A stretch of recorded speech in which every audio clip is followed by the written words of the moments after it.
Good morning and welcome to Racing Across America. We're skipping the Open, but I do want to remind you that we're brought to you by Gulfstream Park during their championship meet. We appreciate their sponsorship. This and some of the other programming and events during the championship meet, which wraps up this weekend, and their highlight is today, obviously.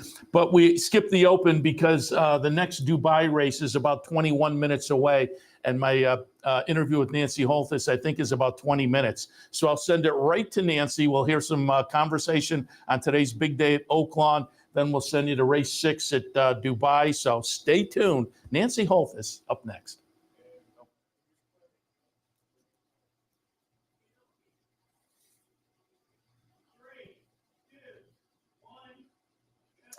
Big day Saturday at Oaklawn, really the highlight of their meet with the exclamation point. Still plenty of racing to go after this with the schedule Oaklawn has these days, but this obviously the highlight with the Arkansas Derby, some nice undercard stakes as well. So who better to reach out to than our friend Nancy Holthus? You see her, the pregame show, paddock commentary and beyond. Nancy, good morning.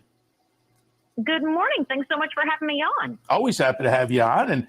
And before we get into it, I will also tout people because I was just looking and I pull up occasionally some of the replays when I'm at home handicapping at night. Tout a little bit your Dawn at Oaklawn program, which you do down there on the weekends, and always a great series of guests. And as I say, if folks go to the Oaklawn YouTube channel, they can pull up the replays as well.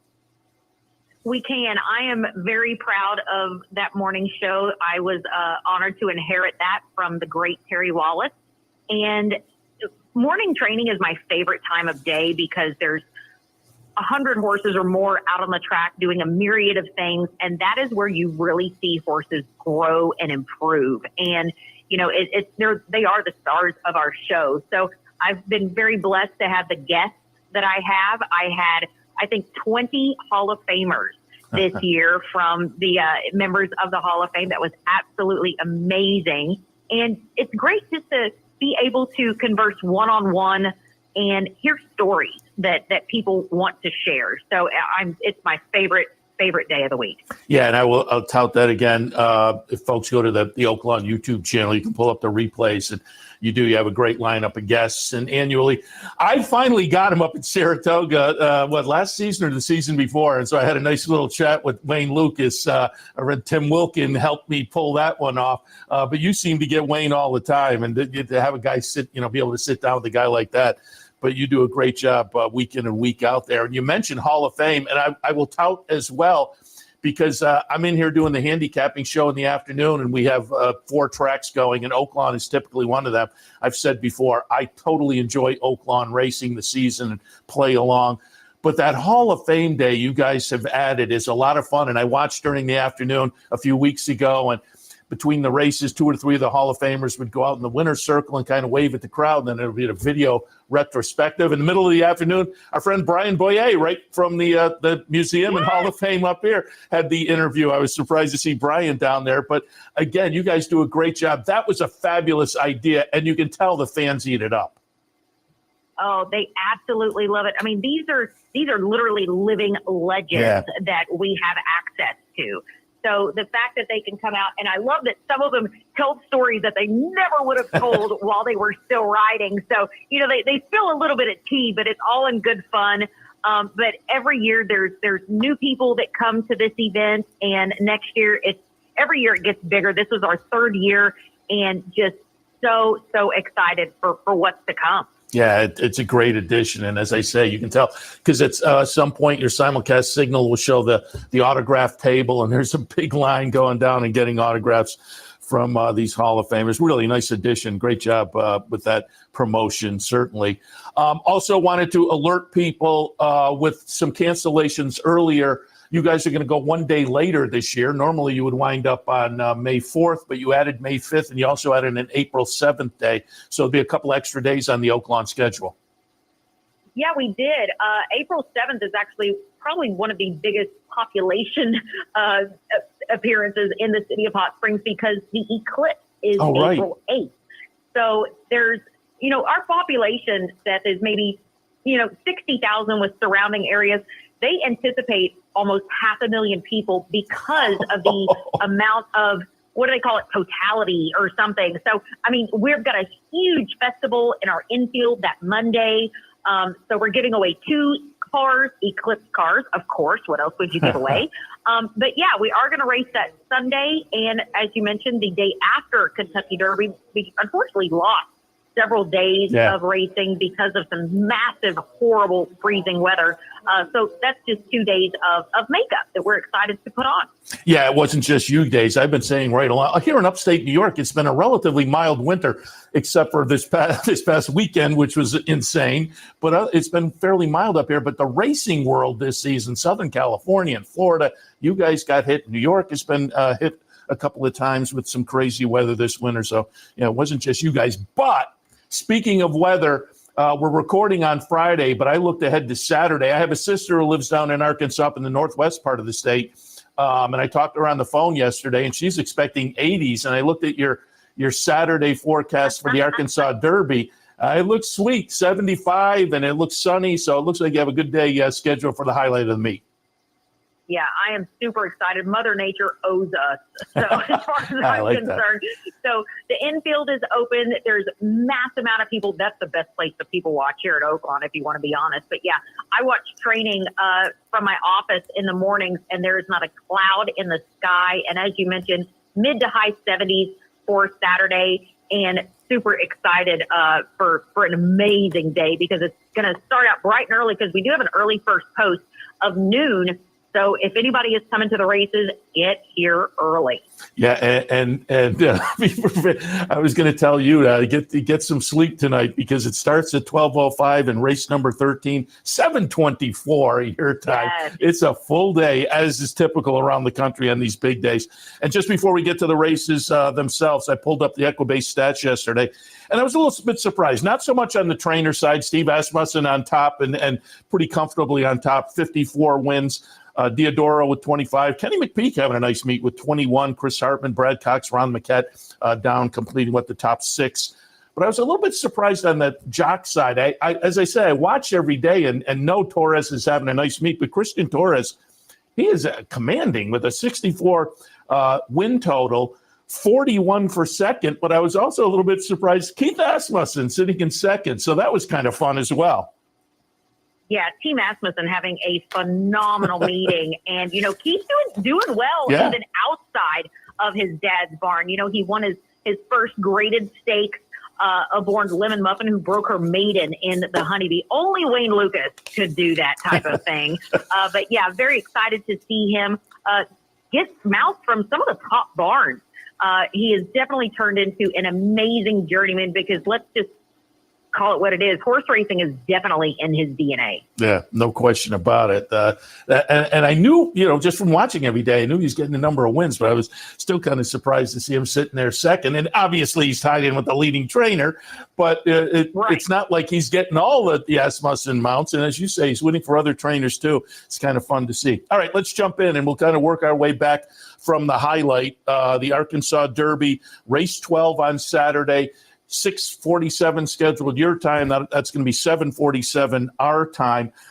I have been saying now, on the morning shows, as we've talked about the 3-year-olds for the past month or so, I've said the most intriguing horse to me is Mystic Dan. Will he be able to put it together? Will he be able to validate that triple-digit win in the Southwest? I had Kenny McPeak on last week. He's still high on Mystic Dan. So I pulled up the replay of the Southwest. It's going to be Mystic Dan, number 10, getting it done and done pretty easily. And then a close finish for second with Just Steel winning over Liberal Arts. They're both back in Saturday as well.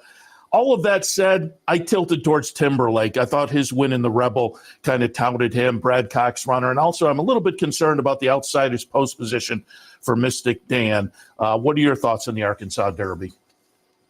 Well, it's interesting. Mystic Dan, a lot of people were questioning if it was the slot that really moved him forward to produce that 101 buyer and that 8-length win in the Southwest. But you know what? Kenny has said surface is not a problem and that this runner has thrived since the Southwest. He's coming in fresh, and Kenny really is high on this horse. He's had some local connections. So if this horse wins, we're going to have to build a bigger winner circle.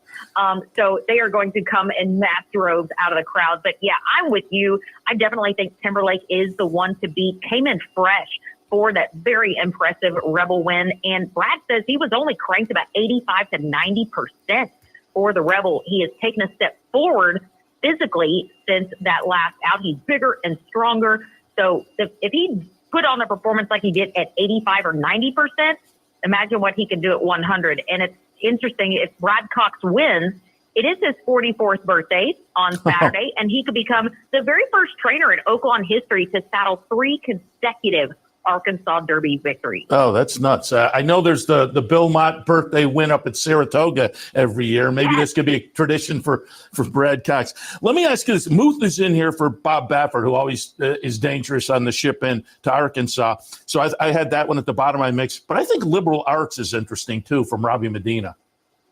You know what? I am absolutely using Liberal Arts in my top 4. Ran a decent third in the Southwest, and that was intentional, that specific race, as he had a little bit of a time off after scoring the Grade 3 Street Sense at Churchill, and they targeted specifically the Southwest for his return. I think this runner acts like a horse that wants more distance, and he is going to get that in the mile and an eighth on Saturday. I'm really high on this horse. He's super consistent, and I think he's going to put it on a good show. And I love the fact that Tyler Gaffleone is in the iron. Yeah. And for folks who aren't familiar, Robbie Medina, former Shug assistant going back some years. But again, at the morning line price particularly. The fantasy will be just before that. As is typical at tracks, big day for the 3-year-old boys. There's also 3-year-old girls heading maybe to the Kentucky Derby, maybe the Kentucky Oaks. And this one's very interesting to me because, as I said, I had Kenny McPeak on the show last week, and we wound up the interview, and then I was, off air. I was saying, "Hey, Ken, thanks so long," and he said, "You didn't bring up my horse in the fantasy, my filly. She's really," and I'm like, "Oh, okay." So I'm going to pull up the replay here, going back to November, Churchill Downs. It is going to be number 7, Torpedo Anna for Kenny McPeak. Nice victory. This was the second win in 2 career starts. Subsequently went in the Goldenrod and finished second behind Intricate, who was a little bit disappointing last week down at the fairgrounds, I must say. And I'm not thrilled with the outside post position, but over the years doing the show, I have had a number of trainers do that. Hey, you didn't mention this, and typically they run very well. So I'm going to take a little pop with Torpedo Anna. West Omaha is interesting to me. The aforementioned Lemon Muffin for Wayne Lucas. What are your thoughts on the fantasy? Well, it's interesting you bring up Torpedo Anna. I'm a little concerned because she is in my top 4. I have to start off by saying that, but she's had a little bit of issues at the break, either bobbling at the start or getting away slow. Yeah. And this is a race where you cannot do that. With that being said, I am going to use her. She's been training very well down at the fairgrounds, but West Omaha to me is just an absolute standout against this bunch. Brad Cox and Tyler Gaffleone again are going to try to get the job done. Very impressive for me in that Honeybee. That was her graded stakes debut. So the fact that Lemon Muffin was able to score that nice little upset as a maiden, and another runner that I'm considering in here also, Seth, is Tappet Janali from the barn of Eddie Milligan. Was a really good second, finishing in front of West Omaha. So Manny Escobar in the irons, absolutely love him. And I think also you're going to get a good price on the Eddie Milligan trainee. Yeah, I have to admit, I looked at that one, particularly as you mentioned at the price. I didn't know what to do with Tappet Janali, but I would not argue against that one at all. Again, at a little bit of a price as well. One race prior, race number 10 is going to be the matron for the ladies going 3/4 of a mile. I just couldn't get past the results of the carousel. I put Zeitlos on top, but I thought Mucho Macho Girl running third in that carousel was maybe interesting underneath. And then Royal Spa coming in off the second in the American Beauty in the third spot for me. Lilu, a little bit interesting, coming back down from New York, been a little bit of a world traveler this winter. But we're taking a look here at the stretch run of the carousel. It will be number 6, Zeitlos, getting it done. That's where I ended up. Your thoughts on the matron? Yeah, I've got my top 4. I'm not sure about the order yet, but it is going to be 5, 6, 7, 8. Zeitlos, unbelievably impressive. It's hard enough to put back-to-back wins together, but she is looking for her fourth straight victory and her second stakes. So, yeah, the fact that she beat already some runners in this particular group, and Royal Star definitely in my selections, ran second to a monster in Alva Star, a really good improved effort from the barn of Rudy Brissett when putting the blinkers on. And never count out Peter Miller when he ships a horse in. 5 wins in just 7 career starts. Very, very impressive. Really impressive in that Grade 1 La Brea at Santa Anita. But yeah, a really interesting group. Lilu coming in from the barn of Nacho Correas does come in, was second here, 2 starts back against a really good second level allowance. Yeah, it's a really impressive field for the matron, so I'm excited about it. Yeah, and I might kick myself. I mean, I left believe I'm looking here, morning line. Yeah, morning line favorite. You mentioned the Peter Miller horse. I looked at that one, and I always think the Southern California shippers are very dangerous, and I wound up leaving that one off. I might kick myself on Daddy's Ruby. Yeah, we'll see how that works. Don't do that, Seth. Yeah, no, it's but we know that's part of the. If you're playing the horses, that's going to happen 3 times a day at least. Exactly, minimum. 9th race at Oaklawn will be the Oaklawn Mile. Nice field of older runners in here. In a handicap division, I think over the past couple of weeks has kind of shaped up nicely, and probably with the World Cup coming up on Saturday, that'll become even more interesting perhaps. But as I say, a nice fun field of older horses in the Oaklawn Mile as well. I pulled up a replay here going back to March 2nd at Oaklawn. The number 7 will be Midnight Rising. I'm going to use that one underneath. I took a shot with the kind of the 7-year-old veteran from Asmussen, Silver Prospector, with trepidation, but I think it's that kind of race. I don't know whether I could go anywhere with much confidence. So I have Silver Prospector over Midnight Rising, and then Dennington third. What did you see in the mile? Well, those 2 are definitely in my top 2, Silver Prospector and Midnight Rising. I love the fact that Silver Prospector, he just never seems to miss. Yeah. And I love the fact that Steve says he's a tricky old booger that's capable of doing well. So he was actually 6th in last year's Oaklawn Mile. He does come off a really nice allowance win and finished several lengths in front of Logical Myth, who does return. But Midnight Rising is a big standout on paper for me anyway. That he does look for his 3rd straight victory. It's something about when he came here this year, turning 4, it's like the light bulb came on when as soon as his feet touched the Oaklawn surface. And actually, the barn, Jordan Blair, said they tried to get him on dirt last year, but he kept running on synthetic and turf. Races wouldn't go. But the last race that he competed produced 5 next out winners. Oh, nice. So really, really impressive. That I love key races, and that's one of the biggest ones I've ever seen. I like that. I like to hear that. So there's your stakes action on Saturday. And I'm just looking, that 9th race does kick off a pick 4. So that'll be an all stakes pick 4 that people can jump into. It also kicks off a pick 5 because there's a race after the Arkansas Derby. And as I say, Nancy, get to bed early tonight because it is a long day coming up on Saturday, but we'll be tuned in. Again, I love Oaklawn racing and this highlight of a day. And I saw it pulled up the Oaklawn website. I see the seats are all sold out. And that's another thing I didn't mention at the top is I've been watching here, as I say, in the afternoon handicapping show. You get to the weekends, and I look at the signal, and when they show the shot of the apron every Saturday, and I've said it before, culturally and whatnot, Hot Springs and Saratoga Springs, but on the racing side, it seems very similar. I think the community is so into it. And, yeah, you look at the weekends out there, and I'm just envious. You always get a nice big crowd, and I'm sure they will be overflowing on Saturday afternoon. Yeah, you guys are the Oaklawn of the North. So, yeah, I like it.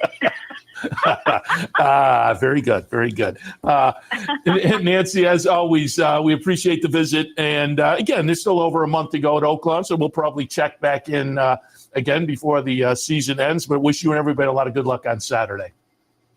Thanks so much for having me, Seth. It's always a pleasure. Appreciate it. Nancy Holthus from Oaklawn. Big day on Saturday, Arkansas Derby and more. Always fun to talk to Nancy Holthus, and great to get a chance to talk about the big card at Oaklawn. And again, as I said to Nancy, a long day for her. They will kick off 12:05 their time. That's 1:05 our time. So first race at Oaklawn, as far as we're concerned, just after 1 o'clock. Arkansas Derby, 6:47 their time. That's 7:47 here in upstate New York. And the finale today at Oaklawn, scheduled to go. There's one race after the Arkansas Derby, scheduled to go off our time at 8:24. So a long day at Oaklawn, but kicking off at about 1 o'clock with the Arkansas Derby at scheduled at 7:47. Again, fun to talk to Nancy. We taped that yesterday. We also taped an interview with Brian Nadeau looking at the Gulfstream card. That'll be coming up in a few, but now we'll send it to Maydan. And up next, it's going to be race number 6. It is at Maydan in the upcoming 6th race. Again, we have some American entrants. The Golden Shaheen, number 1 is Bold Journey for Bill Mott.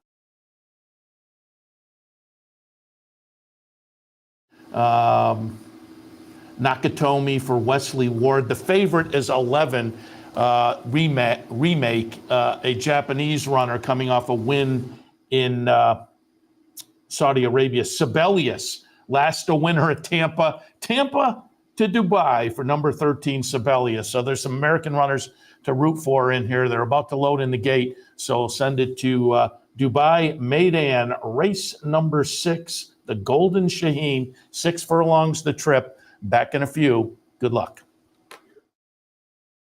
Because he just was in such good shape, this freedom fighter. He's got plenty to find on form, but he's clearly on good terms with himself. That horse in yellow, Muhib, big chance for Michael Costa. I know he's got a wide draw, but he produced a very impressive performance. To win by 7 lengths in a sprint on dirt, finishing strongly, is an unusual thing. I think he's got plenty of class. I think they're just about all set. Here's Pat. 1,200 metres, they'll fly along here away in the Golden Shaheen, and Tuz caught the start well, going up with Don Frankie. Deeper out on the course, Hopkins gets into the first few. Colour Up burns across as well, coming across with Freedom Fighter. K.I. Dory up in that first half dozen with Sibelius. Then came Igniter, a length and a half back to Bold Journey, working alongside Run Classic there in that early part of the race. Behind them, Nakatomi from Muhib, Remake, and Leading Spirit is the last one. So inside the 750 metres they go. Don Frankie puts it to Tuz.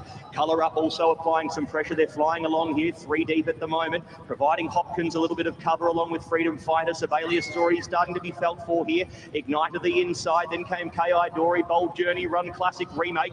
Nakatomi third to last from Muhib and Leading Spirit. Into the lane they come in the Golden Shaheen. And up in front, taking over the running here now was Don Frankie. Puts up 3/4 of a length here on Tuz, who's game to fight back. They draw away now from Colour Up. Igniter coming from the back in the field, Leading Spirit up the running rail, but look at Tuz. Tuz in the final 200 metres has burned away from them. What a win. Tuz for the locals goes on to win by 5 lengths. A magnificent performance in the Golden Shaheen. Beats home Don Frankie. Nakatomi was getting home late. Potentially run third from Remake, Igniter, Leading Spirit, Run Classic, Muhib. Back to K.I. Dory from Bold Journey, Sibelius. And the last couple to pull up here were Hopkins along with Freedom Fighter and Colour Up. It was 3 deep for most of the way. This is a race. And they're off in the Pegasus World Cup. They're off in the Fountain of Youth Stakes. And they're off in the Curlin Florida Derby. Forte wins. White Aborio almost home. And Nyquist is still unbeaten. Orb and John Velasquez have won the Florida Derby. Barbaro wins. And there you have it. Northern Dancer will be the winner of the Florida Derby.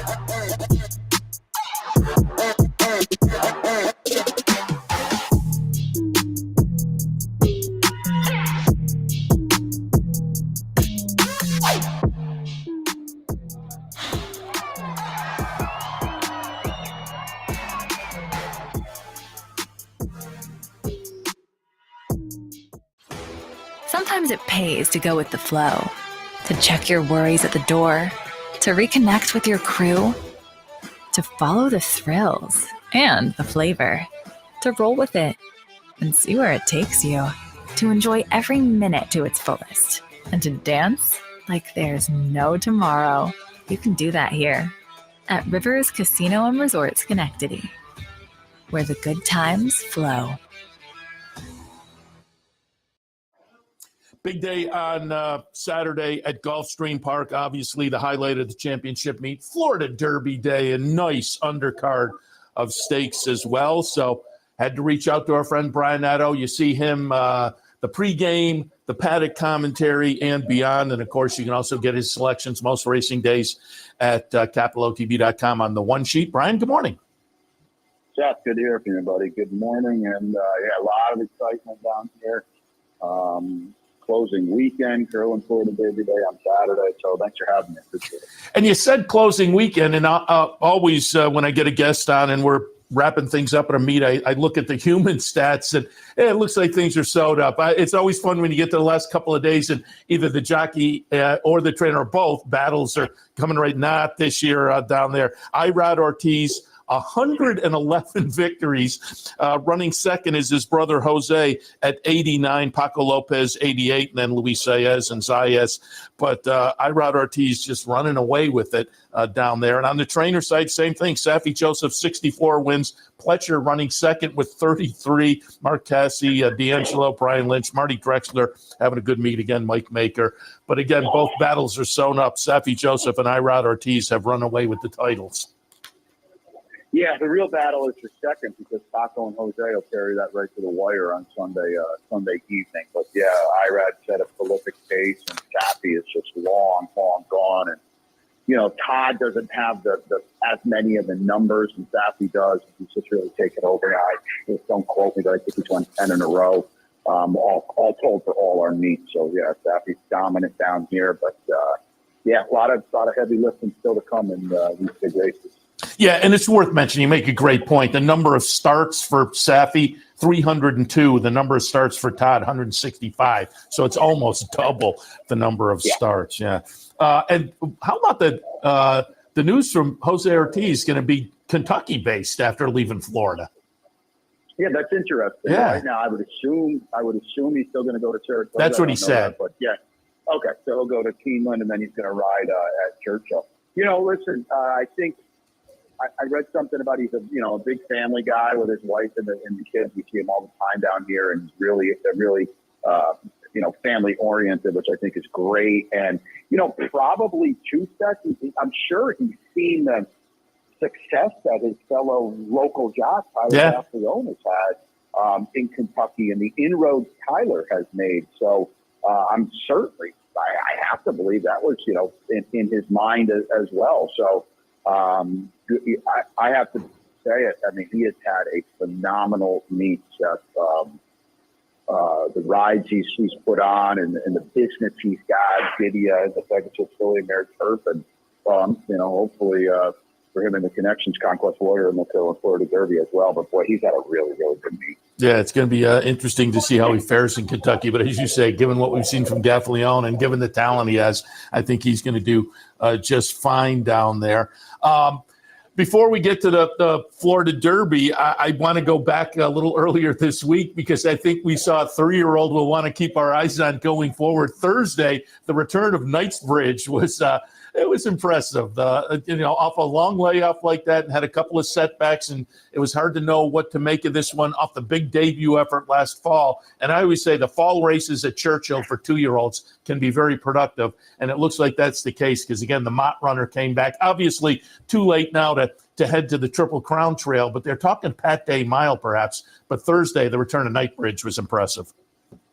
Oh, it was awesome. You go back and watch that race because they didn't give it to him. I think the second quarter was like 22 seconds flat. He had a good horse in C Street buried to his outside the entire way, and he just swatted him away, and he won for fun and a canter, basically. Boy, if you want to talk about the sky's the limit, it certainly is for him. And as you mentioned, we'll go to that Pat Day Mile on Derby Day, race Jack Christopher won. Last year, or a couple of years ago, maybe. He is. I said it, before the race, and I think it's really now. Certainly, we could say it after. He's one of those typical late spring, summer 3-year-old, but he's a lot more than that. Wow, what a horse he is. So Phil Martin, Godolphin Home Club. Yeah, he's going to be one to watch because so far, maybe things will change this weekend, but nobody has really taken hold of that 3-year-old scene. So he's one that's certainly going to be worth watching going forward, but it was impressive last Thursday. All right, let's take a look at the 3-year-olds. Oh, first, we're taping on Friday. I looked. It looks great. Looks like the weather's going to be fine for Saturday. Yeah, no, the weather should be phenomenal. We've been very fortunate. It's been a rough winter. The weather's been pretty terrible, to be perfectly honest with you. Rain-wise, it's rained down here like it's been summer. But with that all being said, the weekend looks phenomenal, and I expect fast and firm all the way through Sunday night. Yeah, I just had Nancy Holthus on from Oaklawn, and they added a couple days to their meet because they had weather. I said the racing industry here in upstate New York, except for this crazy past weekend, it's been a pretty mild winter. But around the country, the racing game, Southern California, you guys, West Coast and East Coast of Florida, plenty of rain in New York, Oaklawn with the cold weather earlier. So it's been really all over the place for the racing industry weather-wise. But this weekend, looking very good for the big days at the various tracks, including Gulfstream. And so let's jump into it. The Florida Derby, race 14. It's scheduled to go off at about 6:45 on Saturday evening, 1 1/8. I pulled up a replay of the Holy Bull. I'm going to take a look at Hades here. Undefeated. Gets a 90 buyer in the Holy Bull, wins pretty easily, beats Domestic Product, who came back to win the Tampa Bay Derby. I have to admit, that edition of the Tampa Bay Derby didn't thrill me. Inveiglet, who runs fourth in here, wound up running second in the Laurel Stake last weekend. Otella didn't do much in the Ruby last weekend. So I'm not sure what to make of this, but I thought Hades looked pretty good. So I have him underneath. I'm taking a real swing, an absolute swing, because I'm just not convinced on anybody in here. I'm going to take a swing with Catalytic, the number 7 for Safi Joseph. A couple of starts so far. They've both been sprints. Now stretches out in the third start. He's going to be a huge price. I thought this was a race where, and again, in a season where nobody is jumping forward, I'm going to take a little pop. I'm interested to see what Fierceness and Conquest Warrior can do in here. They're hung out towards the outside at the 1 1/8. I don't think that was a bonus for them. But what are your thoughts on the Florida Derby? Yeah, listen, good for you for taking a shot because, as you kind of hinted at, these horses are they're not breaking any stopwatches on paper. I think the question is what Fierceness shows up on Saturday, and if he's if the real Fierceness shows up, the rest of these horses are going to have a real problem. Yeah. But now we've seen it too many times where the real Fierceness doesn't show up. And I'm sorry, nothing happened in the Holy Bull. He was just dreadful.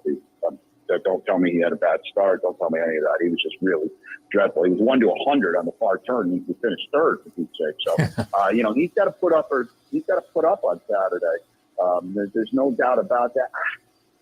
I'm against Hades. He's the one horse that I'm going to play against because the Holy Bull and the Fountain of Youth, those are short stretch finish races. And there ain't no short stretch finish line on Saturday. You're going to have to earn it. It's a true 1 1/8, going all the way to the real wire. And he's down on the inside. He's going to have to be the speed. And I'm just going to assume that, Fierceness is going to break on Saturday properly, and he's going to be in the race. And I think that's a real problem for Hades because when the best horse in the race is going to be outside and pressing you, I think that's a little bit of a problem. So I'm against Hades in this spot. I respect him. He watches races. He gallops out after all those races like he wants to keep going, but I just need to see it on a proper race. I don't love Conquest Warrior. He might be a little slow, but I did pick him. I think it's significant that he has a 9-furlong race right here over the track. None of these horses can say that. None of these horses have run to the true finish line. He's done it. He's got a long stride. He's a galloper, and I feel like that he has been playing catch-up all year, and now finally he's caught up, and the other ones that might not like that. And they've gotten by on the short stretch or the precociousness, and I think Conquest Warrior is coming in the right way. He's going to have to run faster. He's never really run fast before, but his sheet numbers are very competitive with this group. And Listen, if the real fierceness shows up, they're all running for second. But again, we're gambling here, and that's not happened too many times. So I put him in second. He's the only other horse I'll use on top fierceness when I play my horizontals. But at a short price, I think you're allowed to look elsewhere. Catalytic's a good horse, Seth. I mean, we saw him here break his baby. Awesome. I just I don't know, might be a race too soon for him is my worry with him. Yeah, and I have no argument with anything you said, but I think it just demonstrates it's that kind of a race. There are pros and cons for the entire – I kind of wanted to go with Conquest Warrior, and I just couldn't quite pull the trigger. I agree with you. Fierceness, given the two good races we've seen, he is easily the one to beat on those races, but you just don't know. And Hades, I don't disagree with you at all with the shorter stretch and whatnot. But you look at the buyer numbers, his last two buyers have the edge on this bunch, except for the triple digit from Fierceness. So he's interesting. But again, I'm going to take the swing with Catalytic on that factor that nobody is really kind of jumping out at me. So I think it's a fun race. The Florida Derby, the race just before on the turf, a mile for the Appleton. Pulled up a replay. I went two races back for my top pick, and my top pick is Smokin' Tea from Shug. I went back to the River City in November at Churchill. Smokin' Tea is going to be the number 6 horse here. Subsequently was a disappointing 7th on the move to Gulfstream in the Canadian turf. But as I say, I went back to this race. Smokin' Tea, interesting to me. Ice Chocolate off a couple of nice races down at Gulfstream for Mark Cassie, who, again, having a good meet. And Big Everest, I almost put that one on top. The Dean Reeves owned, Christophe Clement trained runner coming off a win in the Artie Schiller. Also, Skyro, I think, at a price could be interesting for Brian Lynch. But what did you see in the Appleton? TPG guy. Smokin' Tea just wasn't very good last time. I don't know why. I liked him. He just didn't really do any running. I picked Ice Chocolate. I think it's a spread race. I think you got to use a bunch of horses. If there's one crazy race in the sequence, it might be that one.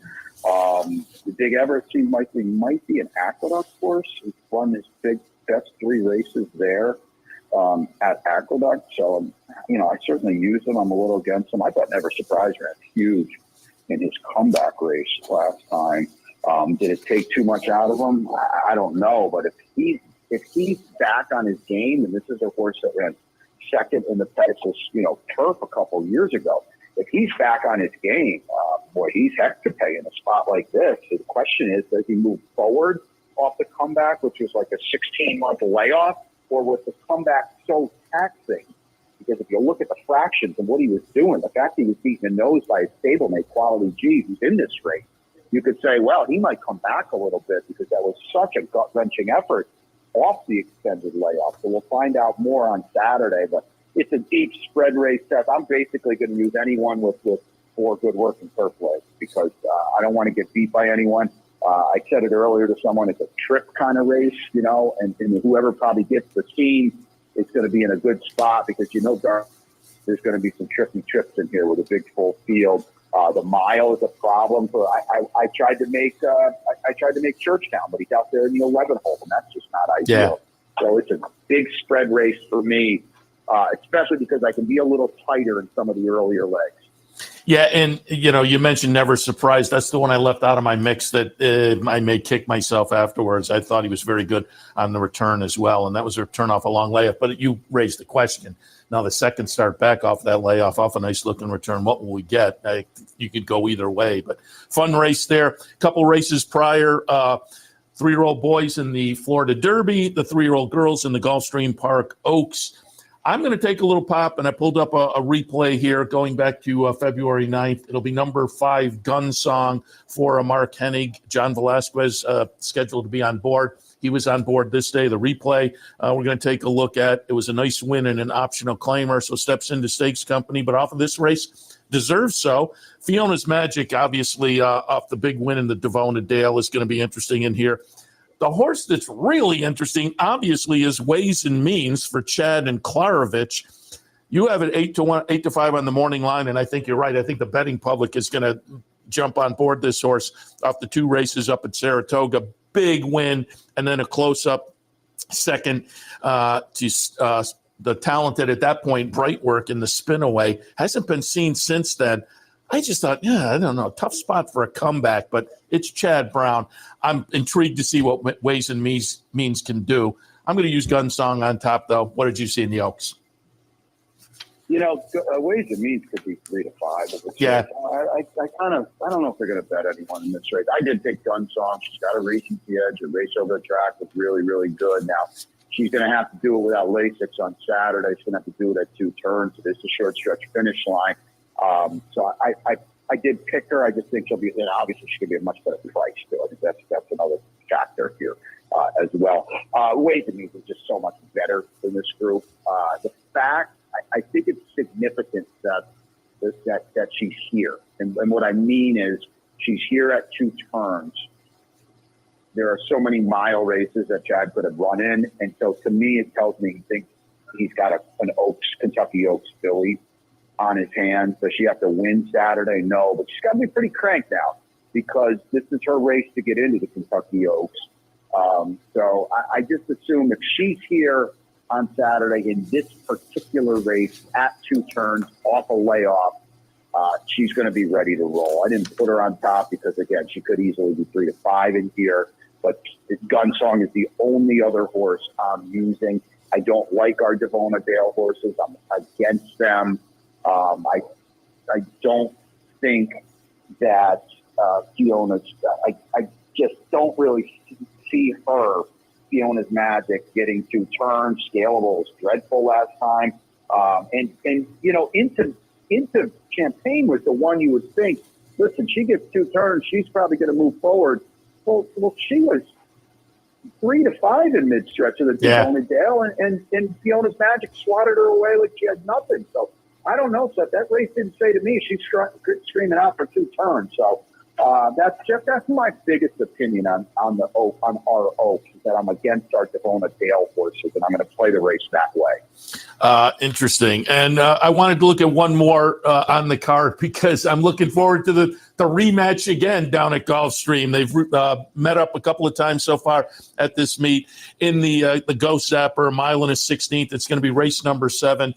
I'm going to pull up the replay from the weekend, Fountain of Youth weekend. We were down there. This was maybe the best race of the day, the Gulfstream Park Mile. It's going to be number 3, Steel Sunshine, and number 5, Tumbarumba. Duking it out to the wire. Steel Sunshine gets the nose victory.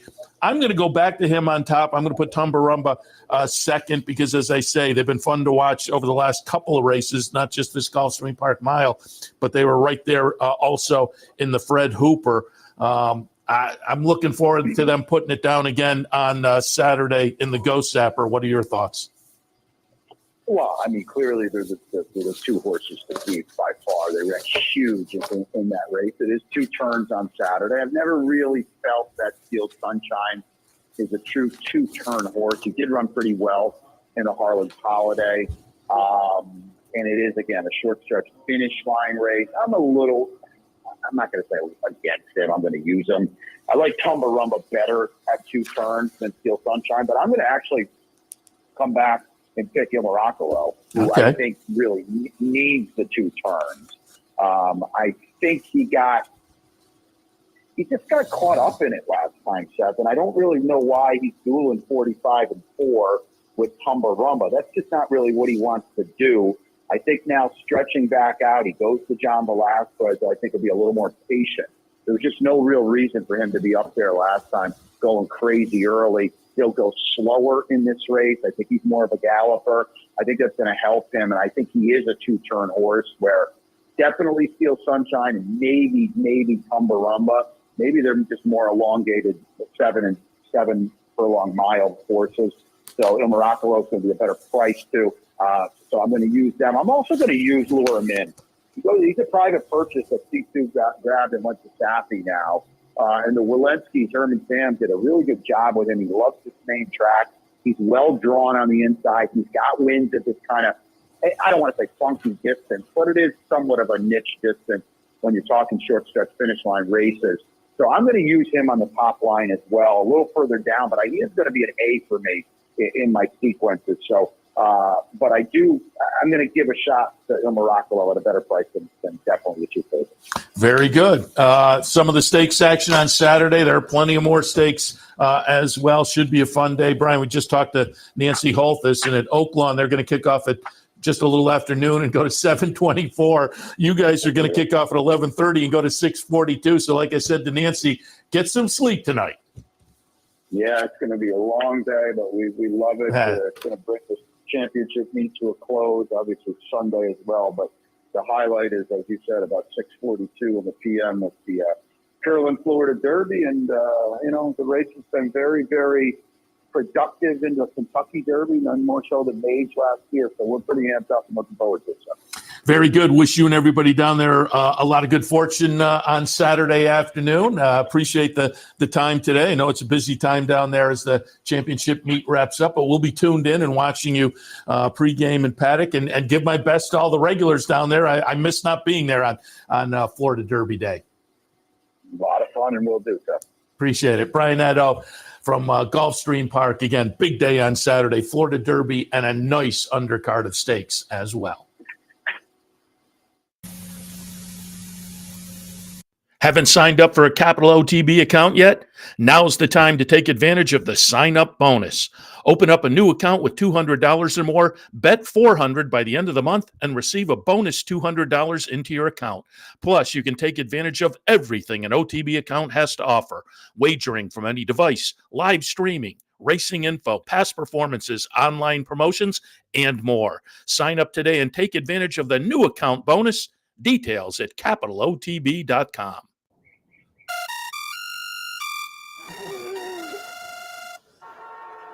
Come on. I want sales reports on my desk by Monday. Whoops. My bad. Love racing? RTN brings you every live simulcast on your home television, plus live video streaming and race replays on your PC and mobile devices. To order, visit rtn.tv. RTN, a breed apart. Capital OTB is now streaming live on Roku. The RTN Racing channel on Roku lets you watch OTB TV live through your Roku device or your Amazon Fire Stick, rather than being limited to computers and mobile devices, which means you can now watch OTB live wherever you are. Simply open Roku, scroll to find the RTN channel, then click on OTB TV. OTB TV on Roku. Try it now. Welcome back to... let me turn down my TV. I'm echoing. Welcome back to Racing Across America. I was watching some of the action out at Dubai there, and we do still have 3 races from Dubai. We'll be plugging them in this morning. Again, there are early starts around as well. Gulfstream's going to start in a little about 40 minutes. 11:30, they'll kick things off. Aqueduct has their usual post time, 1:20. Oaklawn is going to be 1:05 our time. That's early for them. That's 12:05 their time, but our time 1:05. And again, I will update you on the big races today. The Arkansas Derby, our time here in upstate New York, is going to be scheduled for 7:47, and the Florida Derby scheduled for 6:42 today. Scratches out at Gulfstream, not up at Oaklawn so far, but there were 2 scratches from the Florida Derby. Bayless out and Seminole Chief. Bayless out and Seminole Chief scratched from the Florida Derby. Again, 3 more races coming up from Dubai. 11:10 will be the Dubai Turf. The American entrant there, number 3, Catnip for Mike Stidham.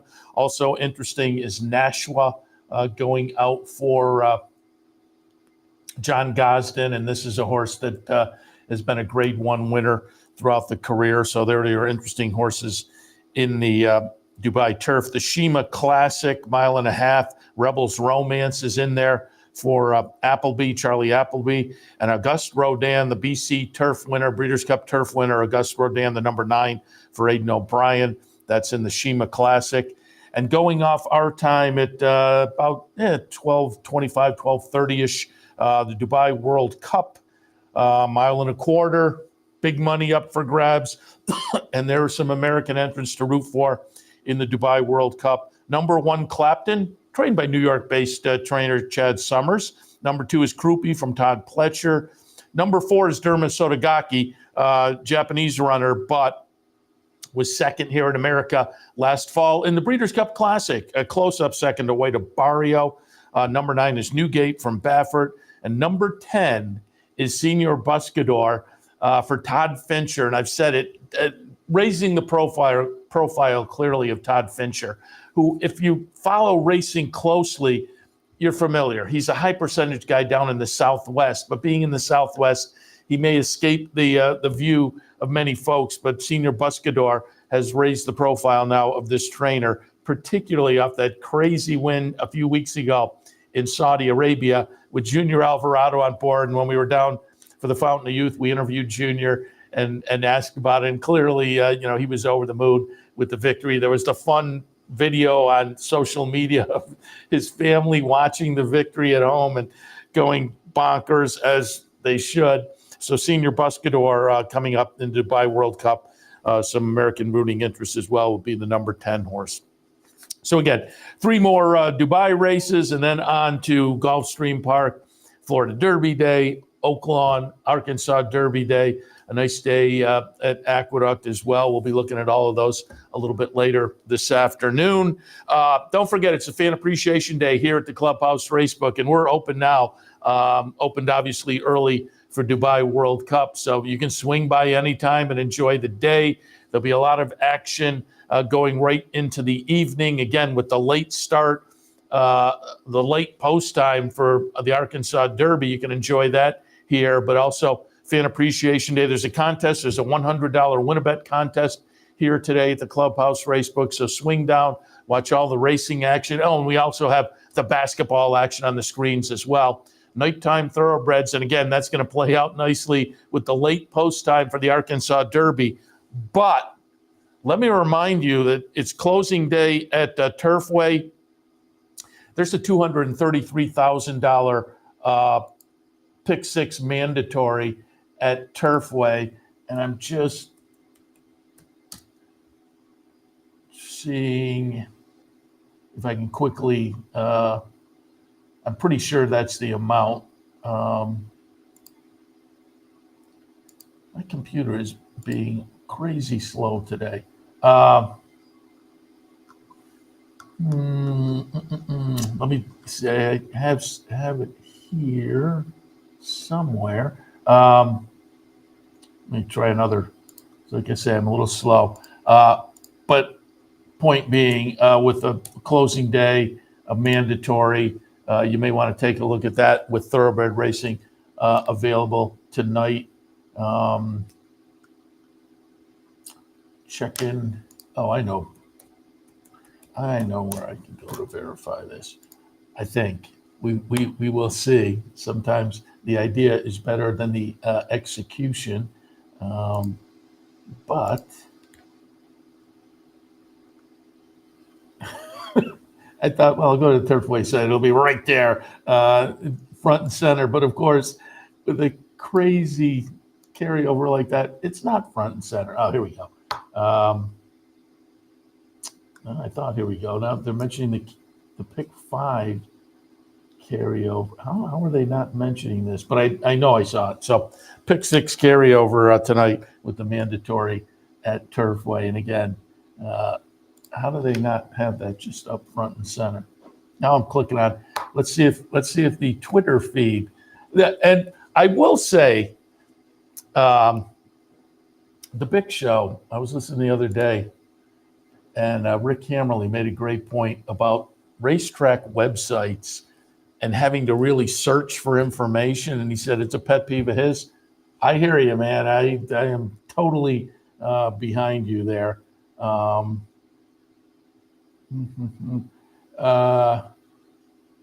again, even their Twitter feed doesn't verify the situation, but I know I saw it.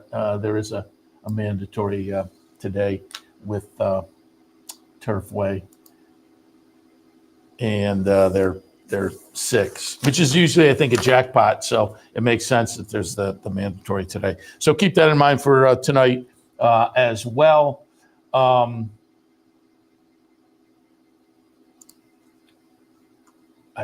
checking now one more spot. I just thought Equibase has the carryover section.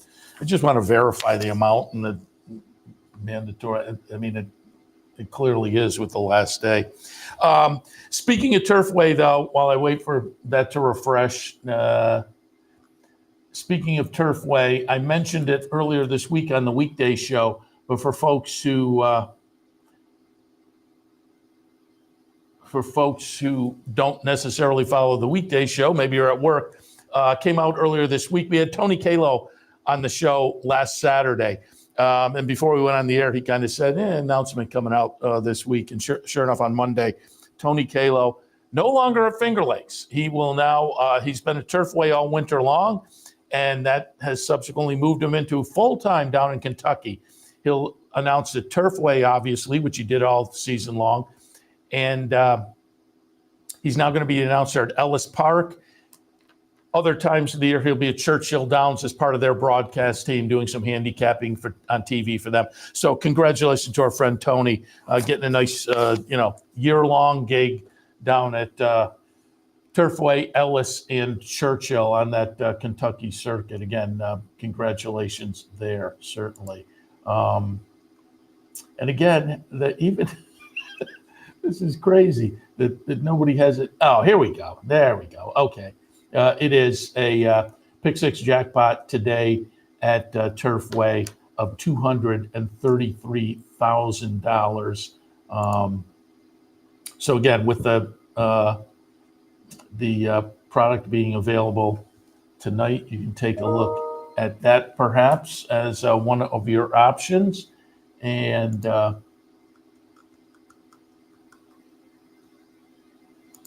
again, excuse me, I'm trying to. Yeah, so, okay, it is the mandatory at Turfway with $233,000 in the Pick Six pool. And again, it's a jackpot. It's built up. It's the last day. So, you have the mandatory, obviously. And, if you're into that kind of thing, take your shot. Why not? And play along today at Turfway. And once again, I'm just now trying to find, but things are kind of crawling along on my computer. I was just trying to find the post time as well for Turfway.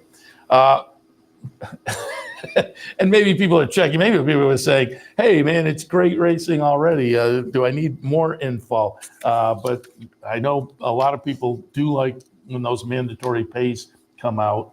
And yeah, it's an 8-race card today. That'll kick off at just a little before 6 o'clock. So keep that in mind if you are interested in Turfway. Boy, that took a long time to get that info. Again, Fan Appreciation Day here at the Clubhouse Racebook. There is a contest, Win-A-Bet contest. It'll kick off race 2 at Aqueduct. So you have until about 2 o'clock to come down and jump in to the contest today, maybe win a little extra something, have a little extra fun. All the racing action will be available here, and you can catch the basketball as well on our sports screens. Grab a little lunch maybe at Frdella's. So keep that in mind for this afternoon here at the Clubhouse Racebook. Also, keep in mind, tomorrow's Easter. The law in New York does not allow wagering on horse racing. I've ranted about it before. Somebody has to look at that. I have no problem with a holiday for racing. I have no problem with a religious holiday. That's great. My problem is that the hypocrisy of it, in that you can't bet horses in New York, but I can go to a racino or a casino and play slot machines all day long, and I can go to a convenience store and buy lottery tickets. So it's kind of, really, we can't bet horse racing? And it's just kind of a throwback to a bygone era, as it were. So I wish they would relook at that. But again, day off for everybody and recharge the batteries. But I bring it up because here on the network, obviously with no horse racing, we're going to fill our time. We've done it the last year, couple of years, looking at the prep races for the, heading into the Kentucky Oaks, heading into the Kentucky Derby. So there'll be a filly section and a boys section going back to the 2-year-old prep races early on, 2-year-old stakes races, right up until about last weekend's stakes action on the trail to the Triple Crown, as it were. So sit back and you can watch those. We will replay that throughout the day. I understand it's about a 3-hour block. We'll replay it throughout the day, and maybe you can find some horses that will attract your attention heading into a Triple Crown season. So enjoy that kicking off late tonight and running through the day tomorrow on Easter. Otherwise, enjoy the Easter holiday, certainly. But I'll be here for OTB Live this afternoon as well. Probably kick back in fairly shortly because we're less than a half an hour away from the opener at Gulfstream. And again, we have some more action coming up from Dubai as well. But I'll wrap it up for the morning programming and, again, be back sooner rather than later for OTB Live for a Saturday late morning into afternoon. Should be a fun day. I mean, this is some great action, Gulfstream and Oaklawn, and a full card of action at Aqueduct as well, and more. So stay tuned for all of it. But again, wrapping things up for Saturday morning. Seth Merrow in the studio, as always. Thanks for joining us. Really appreciate your tuning in. Stay tuned as well, because again, there's not going to be much of a break between this morning programming and the continued racing action here on the network and via capitalotbbet.com. But I'll be back shortly for OTB Live for a Saturday, as I say, late morning into the afternoon. We'll see you then. We'd like to thank Gulfstream Park for their sponsorship of this program and some of the other programming and events here at Capital OTB. Gulfstream Park, the championship meet, running now through Florida Derby weekend, March 31st. You're watching OTB TV, a service of Capital Off Track Betting.